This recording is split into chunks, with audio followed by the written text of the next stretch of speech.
Coucou tout le monde, bienvenue dans le live Coup de boost du lundi matin. Et ce matin, on va parler de création de contenu, de comment trouver des idées, trouver de l'inspiration, même à certains moments du mois ou de la semaine ou de l'année où on en a moins. Je vais vous partager un peu mes astuces, mes clés. Et je terminerai ce live avec quelques éléments autour de l'intelligence artificielle et de comment moi, je m'en sers dans la création de contenu. Alors j'ai choisi cette thématique parce qu'elle revient très très régulièrement dans les accompagnements que je fais avec mes clients où on me dit: Ah mais Christa, je trouve pas d'idée pour mes posts, c'est très très compliqué pour moi de créer du contenu, je me sens fatiguée dans la création de contenu, j'ai pas d'idées, ça me vide, ça me prend un temps énorme pour pas beaucoup de résultats. Et je vois que c'est quelque chose qui peut vraiment porter sur le moral quand on est dans cette création de contenu. C'est la raison pour laquelle j'ai pris ce sujet. Vraiment, les questions que j'entends le plus, c'est j'ai pas d'idée, ça me fatigue, ça m'épuise, il y a tellement peu de retours pour tout le temps que j'y ai passé. Et vraiment, d'aller voir un peu comment créer ce contenu, j'ai envie de dire, avec un peu plus de légèreté.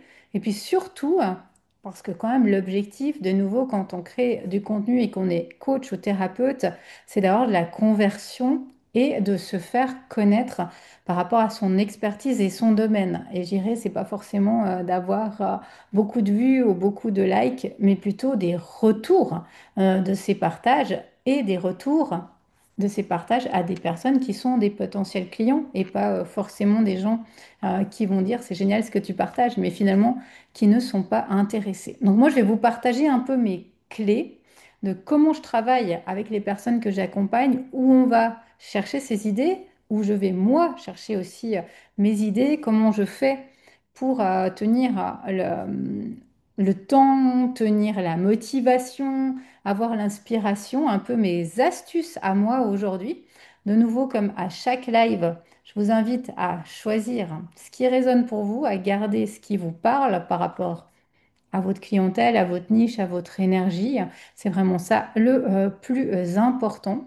J'ai envie déjà de vous dire que la première chose, c'est que moi, comme tout le monde, j'ai des moments dans mon mois où j'ai pas d'inspiration, moins d'inspiration et où j'ai mes astuces, celles que je vous partagerai aujourd'hui pour ces moments-là. Alors, si vous avez envie de me dire comment c'est pour vous la création de contenu, que vous soyez en live ou en replay, n'hésitez pas dans les commentaires, ça me fera plaisir de vous lire. Est-ce que c'est quelque chose qui est lourd, qui est léger, qui est facile, qui est compliqué, qui est peut-être, comme je vous le disais, pour moi changeant? Ça dépend les moments de l'année et du mois. Il y a des mois où il y a une super inspiration et il y a des mois où des semaines où il n'y a plus rien. Donc, comment c'est pour vous? Je serais curieuse de vous lire en parallèle à ce que je vais pouvoir vous partager de mon côté. Alors, j'ai choisi 5 points. J'ai essayé de réfléchir autour de cinq points.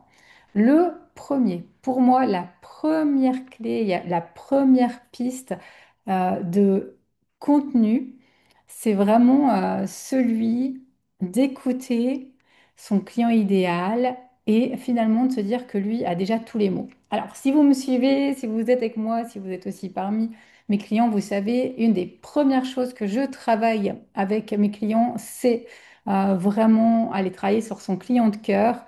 Et d'une fois qu'on a repéré notre client de cœur, ses problématiques, c'est vraiment pour moi une mine d'or pour tout le reste. Alors, pas que pour le contenu, parce que les premières choses qu'on travaille, c'est pas forcément le contenu, c'est plutôt les offres et mettre de la clarté dans ces offres. Mais de là, de ce client de cœur, on peut vraiment tirer du contenu et du contenu de valeur.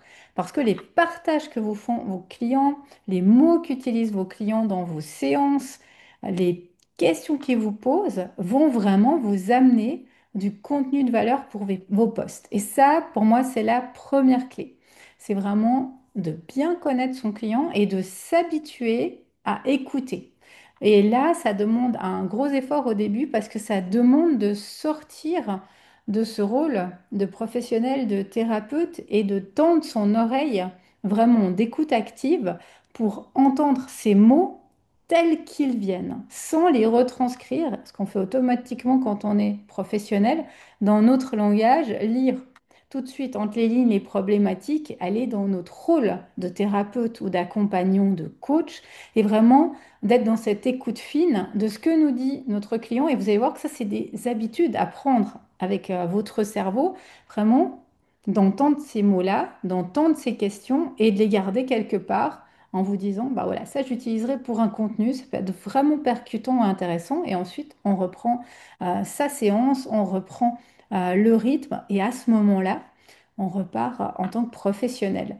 Une de mes clientes me disait qu'elle avait, pour essayer, elle avait mis son idée de poste dans ChatGPT. Elle lui avait dit à ChatGPT, remets-moi cette idée avec les mots de mon client idéal. Et elle me disait, mais c'était vraiment pas le jour et la nuit, l'idée de fond restait la même, mais très très différent la façon de le formuler. Et pour ça, c'est vraiment important de vous adresser à votre client de cœur et de prendre ces mots dans votre inspiration et de l'utiliser tel quel. En vous disant aussi, et ça c'est un biais que je peux voir régulièrement, que le but de ce que vous partagez sur vos réseaux, c'est que votre client de cœur se reconnaisse chez vous et qu'il puisse s'identifier à vous et à ce que vous proposez pour prendre un rendez-vous.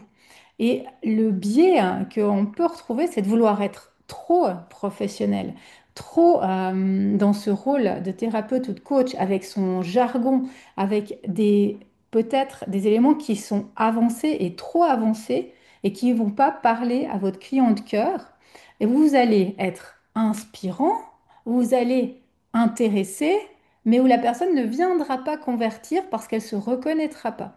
Donc, ça, il faut faire très, très attention justement à ce biais-là, raison pour laquelle c'est important d'écouter votre client.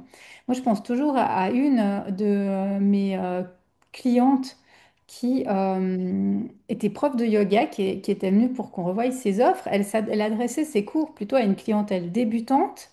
Elle faisait du très, très beau contenu visuel, spécialement sur les réseaux sociaux, où elle faisait des postures de yoga incroyables, en équilibre, la tête en bas. Elle recevait beaucoup de commentaires admiratifs de ce qu'elle faisait, de waouh, c'est magnifique, bravo, c'est incroyable ce que tu arrives à faire. Mais elle avait zéro clientèle qui venait la voir. Pourquoi?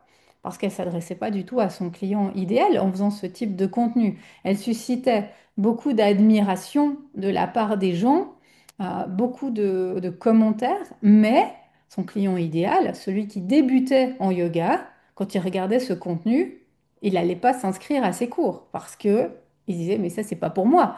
Beaucoup trop avancé, beaucoup trop compliqué. Et ça créait une grosse frustration de sa part parce que, de un, elle avait du contenu de valeur, de deux, elle avait des partages et des commentaires, mais elle avait zéro clientèle ou peu de clientèle qui s'inspirait parce que ça ne parlait pas à son client de cœur. Donc pour moi, ça c'est une des premières clés. C'est clairement, c'est un des points de fondation de tous les accompagnements que je fais et de toute la structure de l'entrepreneuriat après, c'est de connaître ce client de cœur, ce client idéal et d'utiliser son contenu sur les réseaux. Et une fois qu'on prend ce pli de se dire en fait, mon client de cœur, il a toutes les réponses, que quand vous allez avoir une séance avec quelqu'un, tout de suite, vous allez avoir une inspiration. Ah ben ça, je garde cette petite phrase qu'il m'a dite, j'en ferai un contenu pour cette semaine. Ça va vraiment pouvoir être intéressant.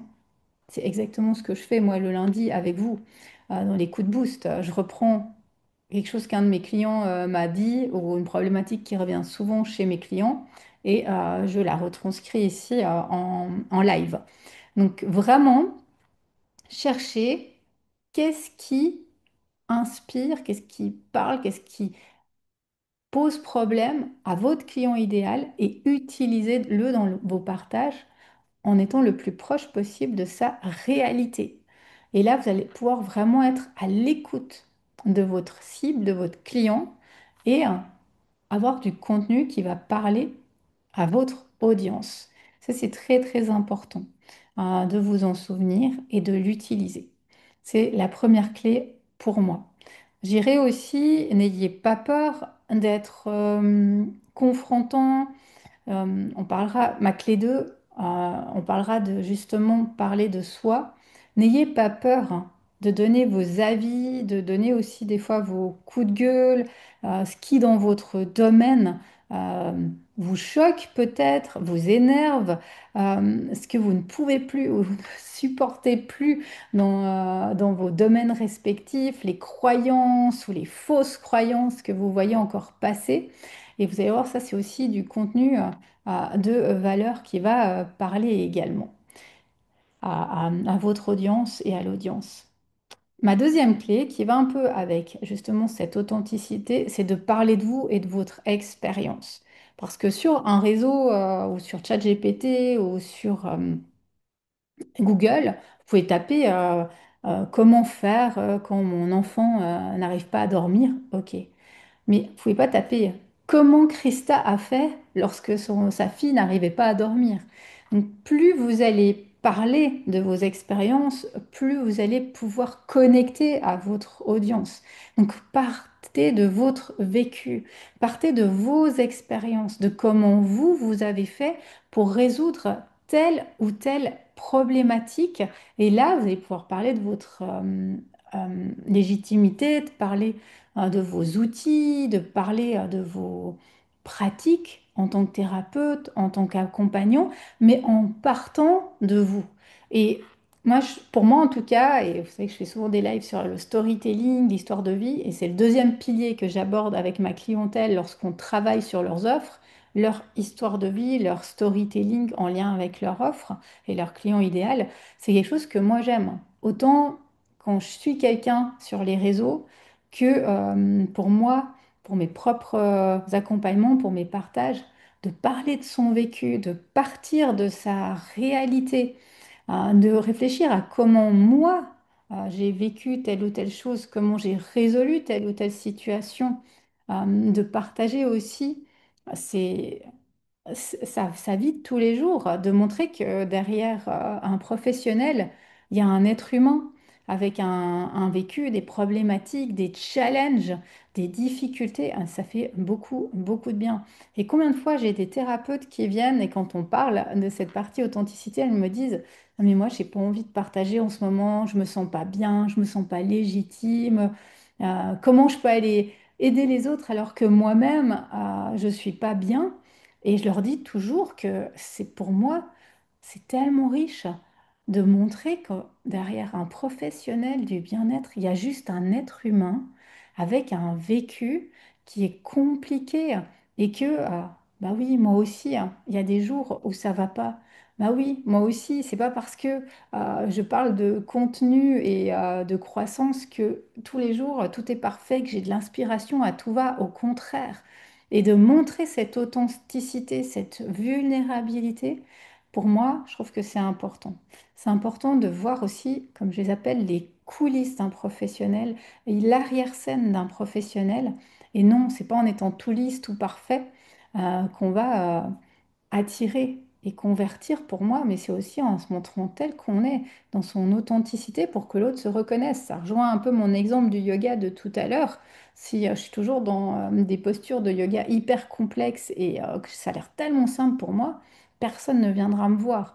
Donc c'est la même chose dans tous les domaines, hein. Si j'ai l'air d'être dans ma tour d'ivoire inaccessible et que finalement oui, ce que je partage, c'est intéressant, mais c'est pas au niveau beaucoup trop complexe ou que j'ai l'air inatteignable ou peut-être trop froid en tant que professionnel, inaccessible. Les gens ne viendront pas ou viendront moins ou peu. Et pour moi, plus on est proche de son audience, plus on est authentique dans sa façon d'être, et ça va avec mes valeurs, plus on va pouvoir créer ce lien. Et moi, une des choses que je préfère quand je vais réseauter, c'est quand on me dit, ah, mais Christa, t'es la même chose que, quand je te vois à l'écran ou quand dans un salon, on vient vers moi et on me dit que je suis vraiment accessible ou que je suis la même chose que lorsqu'on me suit sur les réseaux. Bah oui, je me dis, waouh, bah c'est ça que je veux transmettre, que quand on me rencontre dans la vraie vie, en chair et en os, je sois la même chose que quand on me voit ici. Et c'est quelque chose qui est important, qui ressort souvent dans les retours de ma clientèle à la fin d'un accompagnement. cette proximité et cette authenticité. Donc pour moi, ça c'est la deuxième clé. N'ayez pas peur de partir de vos expériences, de votre vécu, de vos challenges, soit par le passé, soit aujourd'hui. Qu'est-ce que je vis, qu'est-ce qui se passe pour pouvoir connecter aux gens et pour pouvoir sortir des autres postes. Parce que votre vécu à vous, il est nulle part ailleurs que chez vous. On ne le retrouve ni sur Google, ni sur ChatGPT, ni nulle part. C'est ce qui fait votre force, votre valeur, et c'est ce qui va connecter à votre audience, spécialement quand on est dans nos domaines d'accompagnement, de thérapie, de coaching, hein. C'est vraiment pour moi ce storytelling qui est essentiel et vous pouvez aussi revenir sur un ou deux contenus en lien avec ce storytelling. Ma troisième clé, c'est inspirez-vous de votre quotidien. Vraiment de ce que vous pouvez vivre dans votre quotidien. Et vous pouvez, j'ai envie de dire, jouer avec plusieurs clés, hein, la 2 et la 3 par exemple.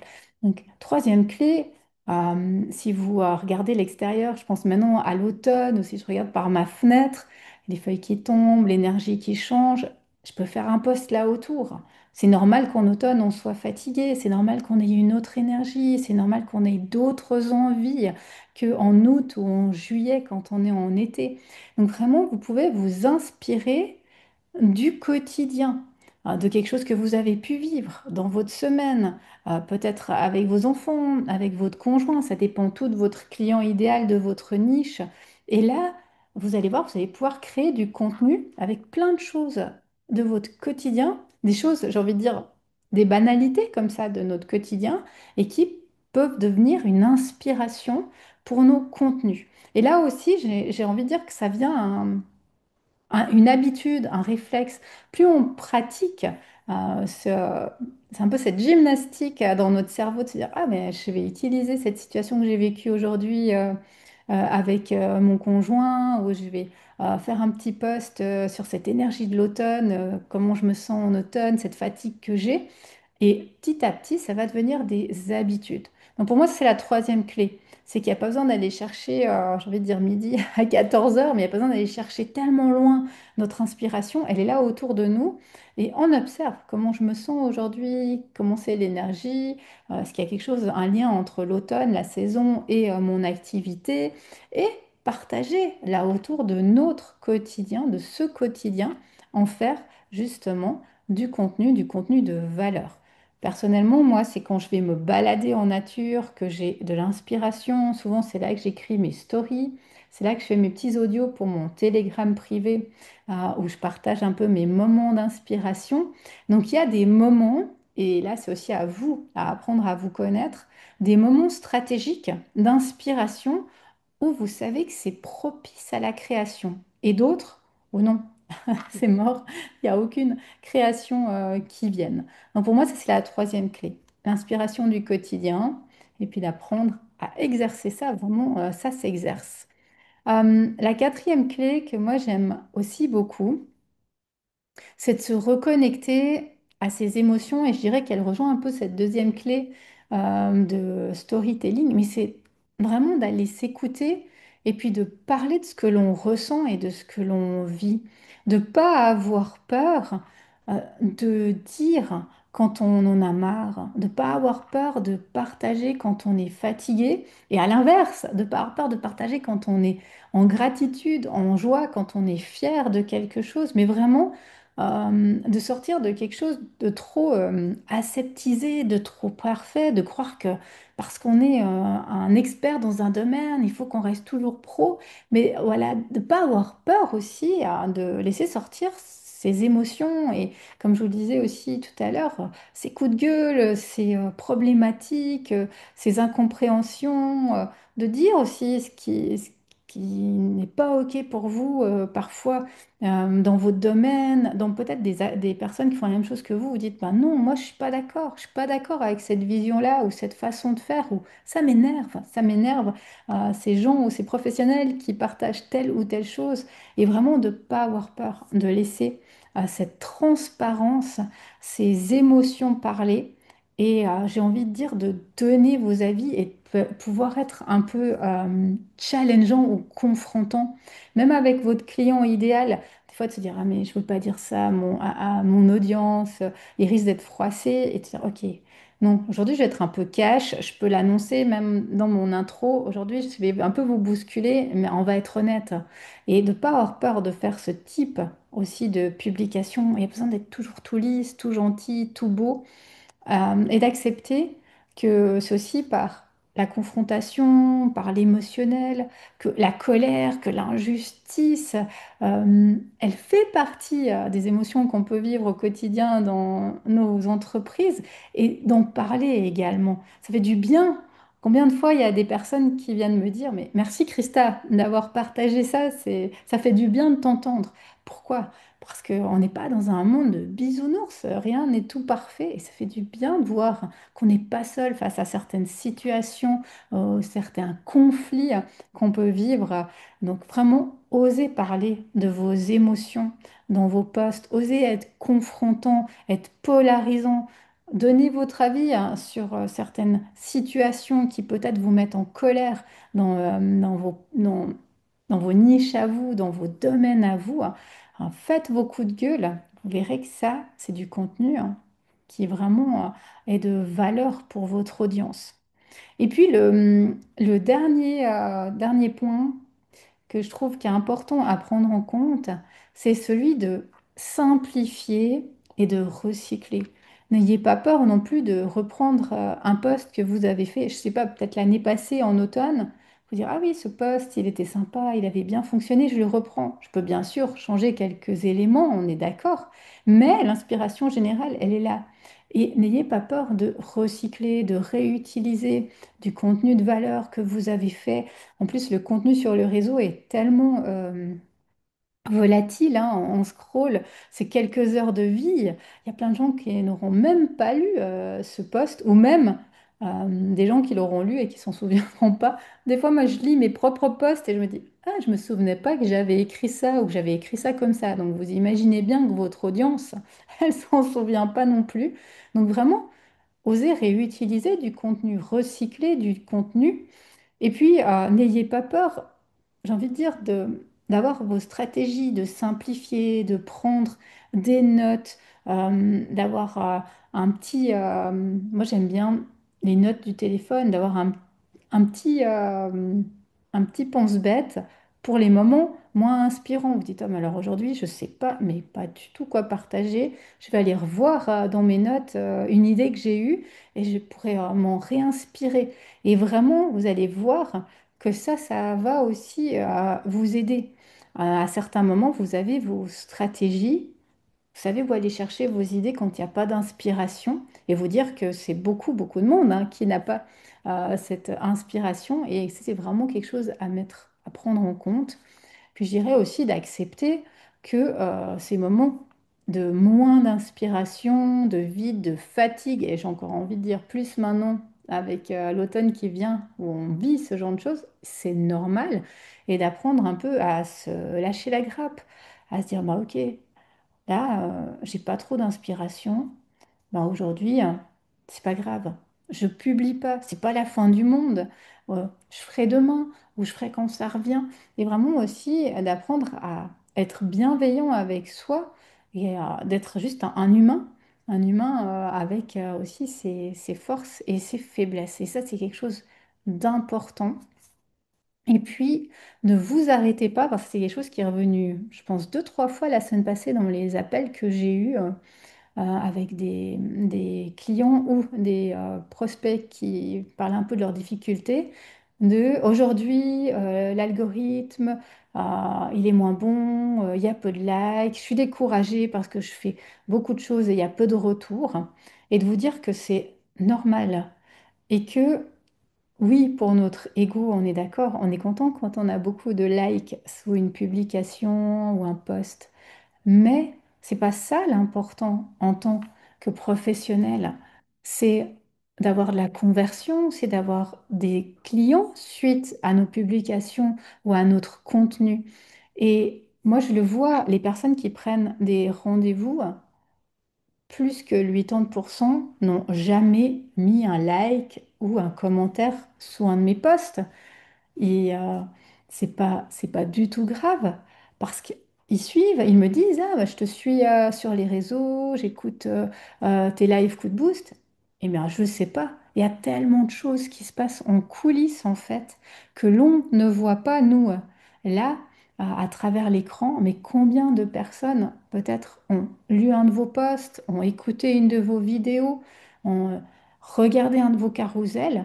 C'est pas parce qu'ils n'ont pas mis un commentaire ou un like qu'ils n'ont pas trouvé ça intéressant et qu'ils ne vont pas peut-être à un moment ou à un autre vous contacter. Donc vraiment, ça c'est très très important de vous en souvenir. Vraiment, c'est sûr pour notre ego que ça peut être compliqué, mais le but, c'est pas d'avoir plein de likes. Le but, c'est de pouvoir se faire connaître dans son domaine et d'avoir des personnes qui nous contactent pour travailler avec nous. Donc voilà, ça c'est les 5 clés que j'ai envie de vous partager. J'espère que ça puisse résonner, ou en tout cas une clé ou une astuce puisse résonner avec vous et vous aider dans la création de votre contenu, dans cette visibilité sur les réseaux qui n'est pas évidente, et puis cette, j'ai envie de dire, constance, de garder cette motivation qui n'est pas évidente. Vraiment, pensez à une de ces clés, essayez de l'activer petit à petit. Vous verrez que, comme je vous le disais, c'est un réflexe de notre cerveau au bout d'un moment où on s'habitue, où on s'améliore, où on va plus vite, où ça vient un peu, pas tout seul, mais plus facilement au fil de pratique. Donc vraiment pratiquer. Puis ma dernière astuce, j'avais envie de vous parler, et je ferai certainement un live plus conséquent sur cette thématique. Ça m'a été demandé plusieurs fois, de l'intelligence artificielle, comment l'utiliser.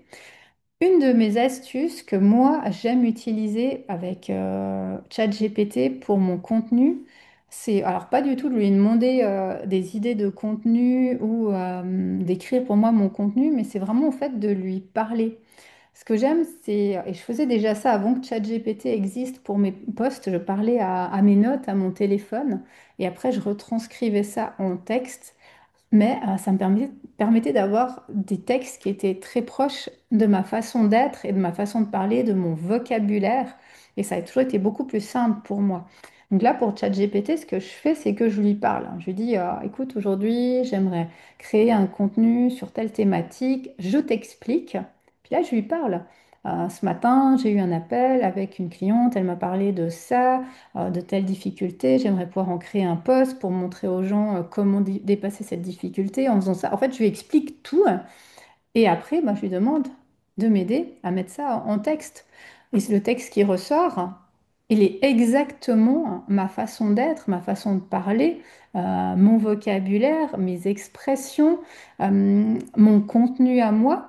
Et il y a cette authenticité qui reste. Donc pour moi, c'est une des astuces aujourd'hui qui fonctionne le mieux, c'est de parler à ChatGPT, de lui expliquer les choses, de lui parler avec mon vocabulaire et ensuite de lui demander de m'aider à le retranscrire, je dirais sous forme d'un post ou d'un carrousel. Et là, on garde vraiment cette authenticité et je trouve, en tout cas, pour moi, on gagne beaucoup de temps. Parce qu'avant, quand je le faisais avec mon téléphone, je parlais sur les notes, il me retranscrivait, ensuite je devais remettre un peu dans l'ordre le tout, puis créer le post. Donc là, c'est un gros gain de temps tout en gardant cette authenticité, en gardant ses textes à soi, en gardant ses mots, vraiment sa touche personnelle.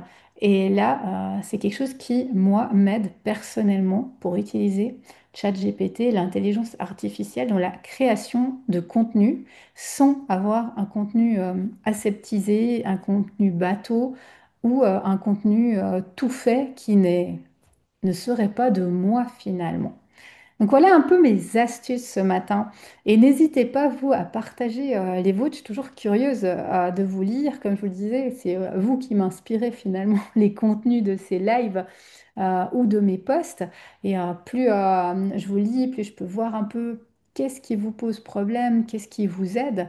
Plus ça peut m'aider à vous amener aussi du contenu de valeur dans les lives ou les posts et les accompagnements également.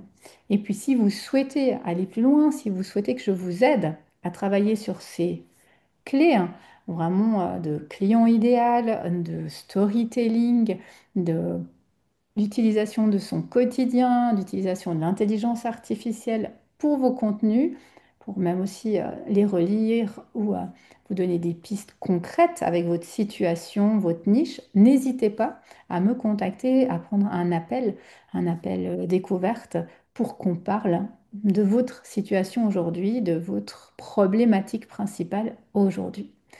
Voilà pour le contenu de ce lundi matin coup de boost. Je remercie toutes les personnes en live, les petits coucous que j'ai reçus, les commentaires. N'hésitez pas à partager, que ce soit ici ou en privé. C'est volontiers que je vous lis ou que je vous répondrai. Et belle semaine qui s'ouvre aujourd'hui. Et je vous vois lundi prochain pour un nouveau coup de boost. Bye bye tout le monde.